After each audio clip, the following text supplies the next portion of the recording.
On 27th of February 2024,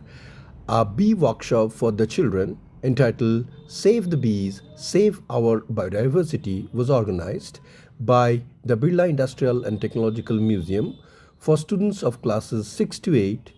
held at the BITM auditorium and the BITM campus between 11 to 1 p.m.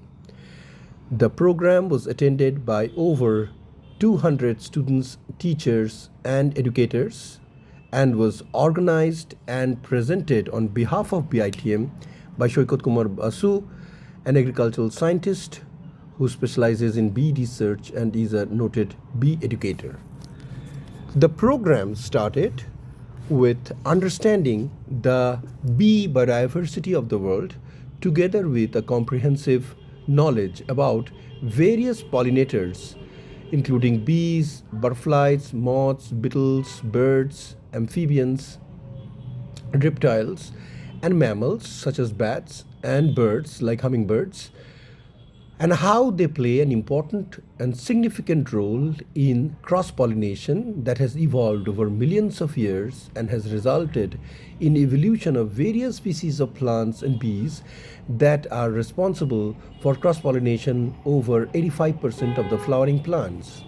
The children were given an idea through PowerPoint presentations about different species of bees, distinction between commercial honeybees and wild bees or native bees that are found in particular geographically isolated restricted areas, and what specific roles they play both in ecosystem as well as in our economy. Understanding of bee pollination was done in a step-by-step approach showing the body parts that are involved in the pollination process and how pollination is achieved in nature as well as under artificial conditions. Basu highlighted that the bees are responsible for the transmission of pollen grains from one plant to another, and this is catering three distinct industries: the apiculture, agriculture, and forestry. Understanding about how many people are employed in these industries around the world, it is very important to understand that bees are not only associated with the maintenance of the dynamics of our fragile ecosystem around the planet, but they are also associated with the livelihoods of millions of people across developed and underdeveloped and developing countries of the world. Hence, as Einstein has pointed out, that if we lose the bees, we lose humanity, has been translated and worked out on this workshop. The students, following the lecture and the presentation, was also taken on a field trip within the BITM campus to explore how bees, butterflies, and other pollinators available in our natural ecosystem play this important role of pollination on a life class basis. The students enjoyed the appearance of the bees on various plants and butterflies running from one plant to another, while understanding the intricacies of pollination biology that has shaped the evolution of Earth and shaped the evolution of both insects and plants for over millions of years to reach this present stage. Basu also highlighted on various important strategies involved in the conservation of bees, mostly sustainable technologies which are bee friendly as well as farmer friendly and non-expensive long-term environment friendly approaches like establishing bee pollinator sanctuaries or pollinator gardens or pollinator sanctuaries where plants representing crops, annual, perennial, biennial wildflowers, and other local wild plants and weeds that could be integrated together in growing in particular areas where bees could visit,